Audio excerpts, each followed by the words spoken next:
Hello, I've already got a couple of you jumping on in. That's awesome. So it's Wednesday and it is also day 2 of Sandy Torgerson's virtual stamp party.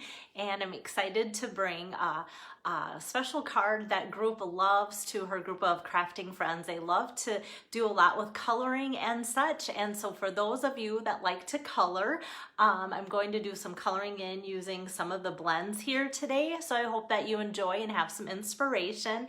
Hi, Julie. Hi, Lisa. And so, yeah, there's been, as I see orders coming in for Sandy's party, it's always interesting. I love looking at everybody's order when it comes through. I like to check things out to make sure things look good. But I also am always like, okay, if this group likes to do and order these types of things, I want to show those products so that the people have ideas and how to use it, or maybe even tips or tricks too. So that's always a good combination. When I can see orders come through and I still have cards yet to design, then that kind of helps me to know what I should plan for and such too. So I'm just gonna pull up my iPad here to make sure that I can see comments or questions that you might have too. So while that's happening, I'm going to show you card number 2. So here it is today.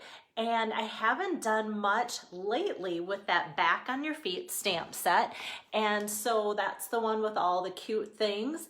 And so just recently my college son was home just for a short visit, and he had said that his friends nicknamed him on the football team the Sloth. And my husband and I really thought, well, that's too bad. Is he slow? Did he slow down? Or why is that? And it's because of his incredibly long arms. So I thought I need to make him a birthday card coming up. And I thought it would be really fun to bring that sloth in for his birthday card for next month. So I'm keeping that in the back of my mind. So I kind of forgot about that because I wanted to do something with the giraffe today. Hi, Donna. So I think I will get things flipped around here to kind of show you more about today's project and such. And actually, I think I'm gonna get it down to its lowest notch about for my workspace. Hi, Shelly. Hi, Donna. So, yeah, I know I'm coming at you at a different time, which is unusual, but I was watching my granddaughter and just having way too much fun with her today. So, and I know a lot of you watch the replay anyway, so I thought it wouldn't be that big of a deal to just come to you a little bit later, and then I feel a little bit more prepared too. Okay, so the stamp set is found in the big annual catalog, and it is found on page 92. And so within that section, there's lots of other fun animal stamp sets and images too. Hi, Laura. And what I love too is just the bright display of all the other ideas that you can get if you go to page 92 in the annual catalog too. So the turtle I've done quite a bit with, and so I thought, well, let's not do the turtle this time and use the giraffe. So that's where that is. And once again, I'll show you this the right way instead of backwards when I started. So this is the back on your feet. So it's kind of got the 3 main images, and it's meant to kind of be used for like get well cards, or if things aren't going somebody's way, just having a bad day. So that type of encouragement stamp set. So I love all the different sayings that go with it too, which is really nice to go with the great images. Hi, Linda. Thanks for joining in. Okay, so I'm just going to get my iPad there, and then I'll show you. Should be able to see comments and questions if you have them. Okay, so here's the card once again, face up like that, so you can read. It says this is not good, and you can see that the giraffe has a knot around its neck too. And so I loved the bright colors in here, and so to kind of show you my color scheme, kind of always like to go through how I came up with different things. And so the card base is going to be cinnamon cider, and then I'm going to use a piece of Daffodil Delight and this little piece of cinnamon cider designer series paper. So kind of the Daffodil Delight, how I came up with that is there are several great yellows that you could use. You could use Mango Melody, or this Daffodil Delight. So saffron's kind of a lighter color. And then there's also crushed curry, but it doesn't come in blends. But I think like this would be close enough to that, as well as that new Bumblebee color too. So I think, you know, if you're like, oh, I have Bumblebee, but I don't have Daffodil Delight, I think you'd be just fine. So I like to let you know that too. And in case you have been purchasing cute or pretty papers and wondering like, okay, what else might work? So this fun little piece here, believe it or not, is from the Flowers for Every Season. And so the cinnamon ciders, it just kind of looks like a nice fall striped paper. So I found it in the 6x6 packaging, and we've been using, since the catalog went live, the annual catalog, all sorts of pieces from this packaging. So if you're seeing, some of this that looks familiar from other projects, like you would hardly know that that cinnamon cider fits in there. And then the backside's almost more of a Christmassy design there too. So that is where I pulled that piece from. And then also, if you don't have this, you might have purchased or want to purchase or look at something I like is the 2020-2022 in color 6x6 designer series paper. So it takes all those great new in colors, all 5 of them, and it has different designs, and I've used this on different projects here and there too. So a lot of different designs, or I should say patterns, but just the one color throughout. And so this is what caught my eye. I hope, yeah, the camera picked that up really well. I thought those circles would look kind of fun with the texture on the giraffe too. And so that could be an option. And then another one is the playing with pattern 6x6. And I thought this kind of fun jungle looking pattern from that in the crushed curry color could be fun too. So then I go, okay, would I use that, or would I use those fun kind of circles there too? So that gives you some options. And as I make up cards for those that are ordering through Sandy's Party, I don't think I'm going to run out of this, but it's always kind of nice that I have a backup option out of some of these papers too. So, and I love being able to show you the variety because if you know me well, you know that I'm not always, hey, you have to buy this or you have to buy that, because I love to have you use what you already have on hand. So that's why I wanted to show all 3 of those paper packs, because if you want to be inspired to make a card similar to this, it might be that you have products on hand. And another thing is the Back on Your Feet stamp set has been one of my most popular stamp sets from the annual catalog. And this is not its first year in there. And so since it's been so popular, I thought, you know what, I want to, create some more designs using that too.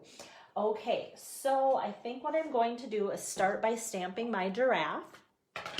So I'm going to take my Memento black ink pad here and my giraffe, and because he's kind of longer and larger, I am going to just kind of ink that up right on him. So I'm putting the ink pad to the giraffe instead of vice versa. I'm just going to stamp him out here on some Whisper White cardstock, and this is just kind of a piece of scratch paper there, so that's just done in the Whisper White or Memento Black and Whisper White cardstock. And then I can set that aside, and I think I'm going to go ahead and do my stamping with This Is Not Good. And I almost stamped that sentiment out on my black Memento ink pad, but I thought I kind of wanted it to have a little lighter look, so I'm going with the cinnamon cider that matches kind of all that layout there. So This Is Not Good. I'm just going to stamp out on some white like so. And then I think we're ready to do all of our die cutting. So I'll close up my ink pads so I don't get that in the way. And for die cutting, I love my new Big Shot machine. I want to make sure that I have the cutting plates all ready to go. So I have the main cutting plate and then the shim like they suggest, and then the cutting plate here. And I'm using a couple different die die sets. So the Stitch So Sweetly dies here. Thanks, Sharon. Yeah, that set is so popular. These are the dies that look like this. They debuted in the spring, so they might look familiar because I use them very, very often. So that's what I'm going to use first, and I'll show you the other one when I get ready for that. Whoops, got to make sure my die is facing the right way.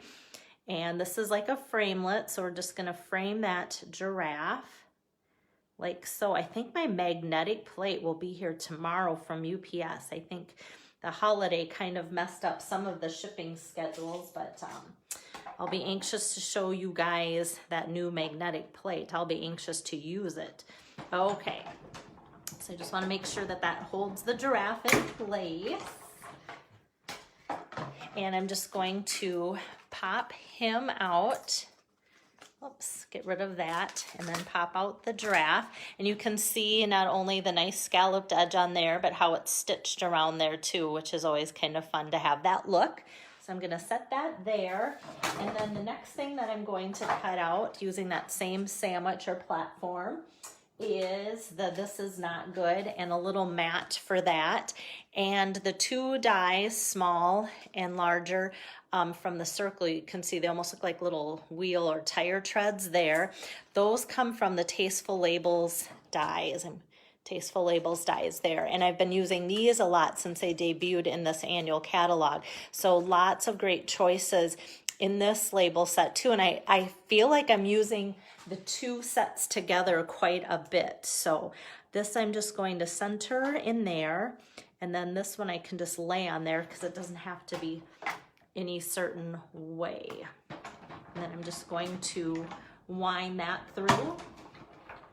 And I wanted just some more texture with the giraffe having spots and lumps and bumps. I thought that would be kind of fun to show that. So there's that die. I'm going to get rid of that and that paper and that die, and then I can show you up front. So those dies do that fun little edging there and the stitching, and then same with this edging there too. So, and then I'll just layer that on top of that. This is not good.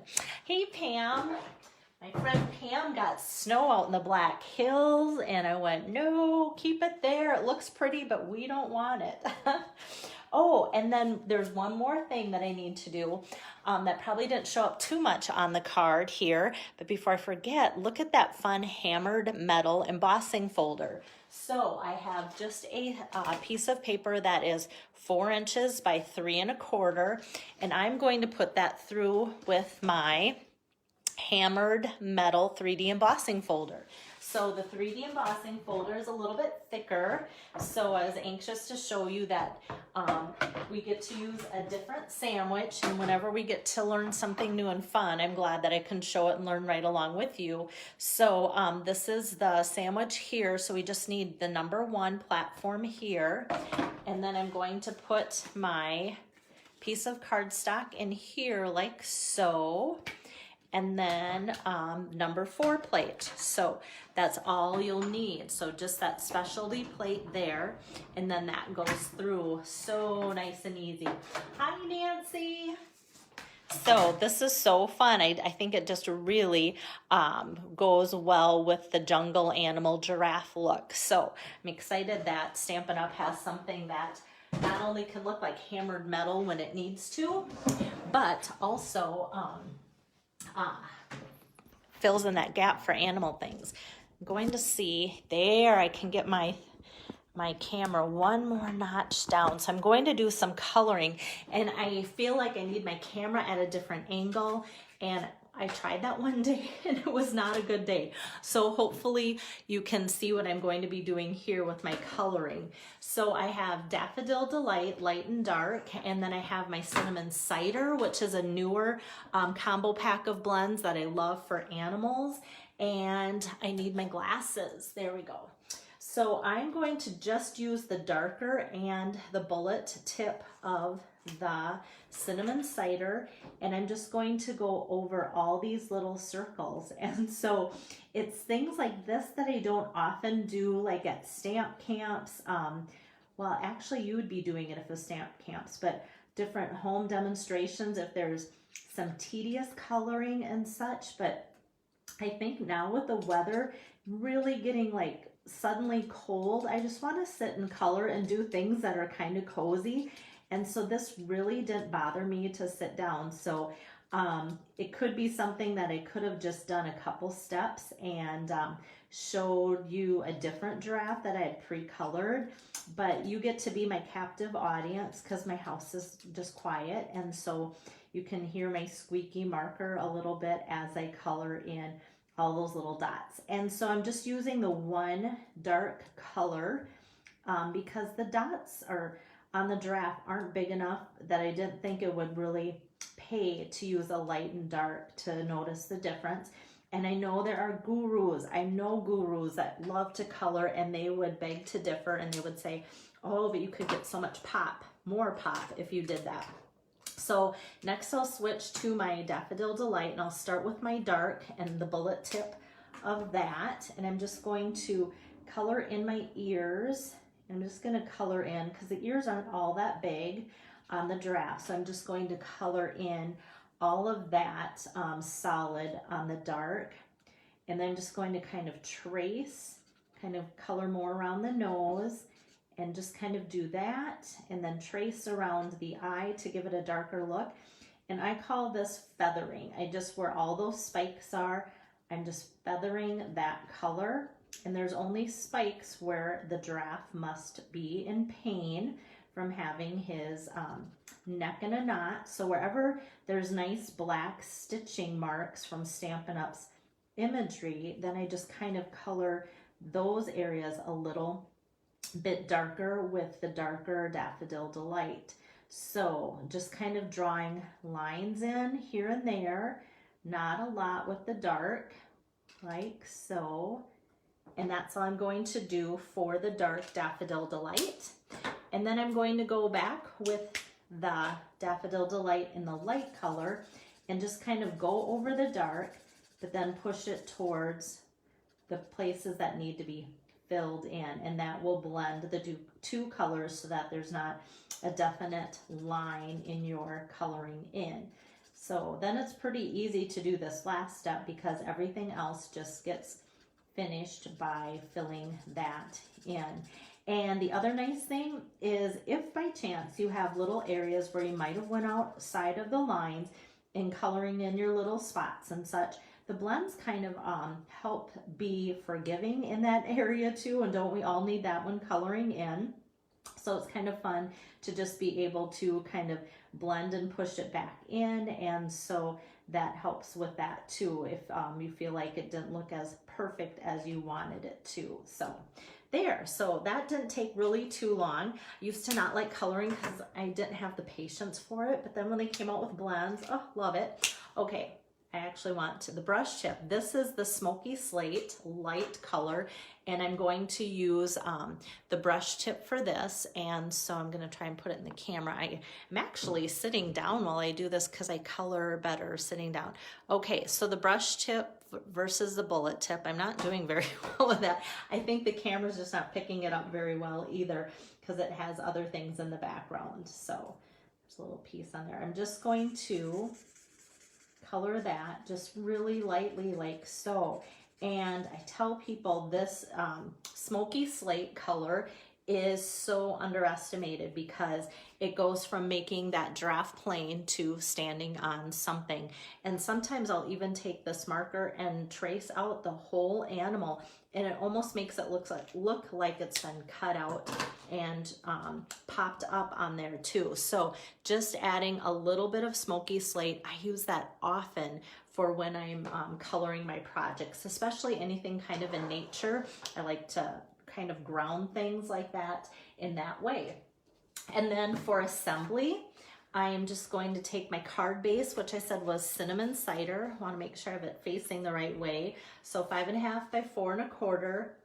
And then I'm going to take my seal adhesive and just put that on here. And I love that the seal is a little bit stronger adhesive when it comes to these 3D embossing folders, because I think it just adds that next level of adhesive stickiness that is always good for those types of projects. So I have that.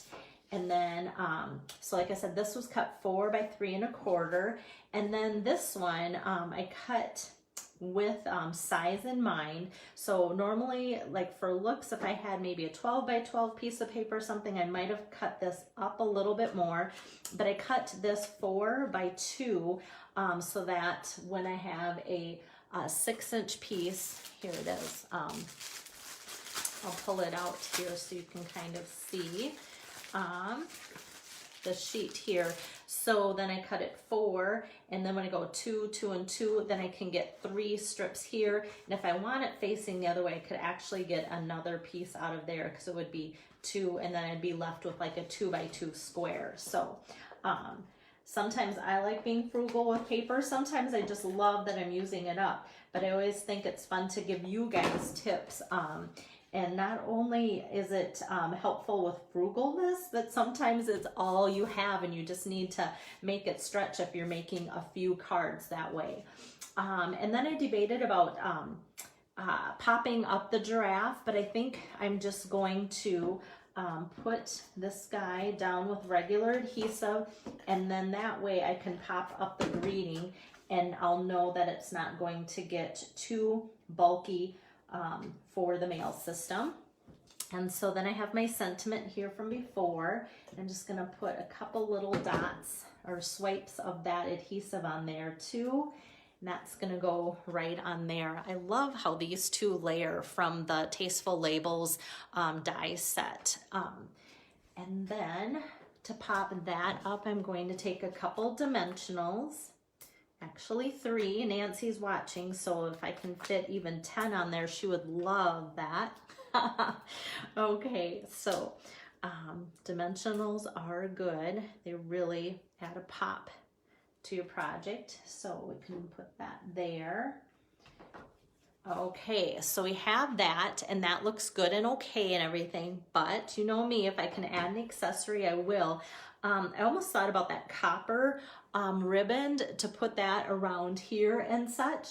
And so, but yet with the giraffe, I thought this could make a great masculine card, and I didn't want to add too much of a ribbony, girly looking card. So I just decided let's not do anything with ribbon. Let's let that just settle the way it is, but I will add some of these fun 2020, 2022 in color enamel dots.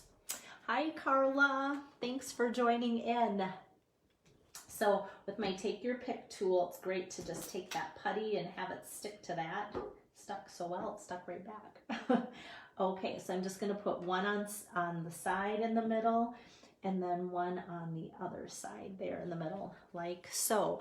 And this is actually technically the bumblebee color, but I love how it just fits in so well, and it coordinates. I love the colors of bumblebee and cinnamon cider together too. So and then for the inside, I really didn't do anything for the inside because this is not good, could be for so many different types of situations. And I mean, there are things where if you wanted to make it more appropriate, sometimes that's all there is to say, and that I'm here for you, hoping things get better soon. Things like that, sire, ouch. So those are all good, but sometimes I feel like if I'm sending these cards out for you to use, which I hope you do, then I like to keep them as versatile as possible for the inside and such. And I might even just take and stamp the giraffe head peeking up on the bottom or something too. We'll see. And maybe not even color him in either. So I'm going to get my camera flipped back around here and take off my glasses. Okay. So that was card number 2 for Sandy Torgerson's virtual stamp party.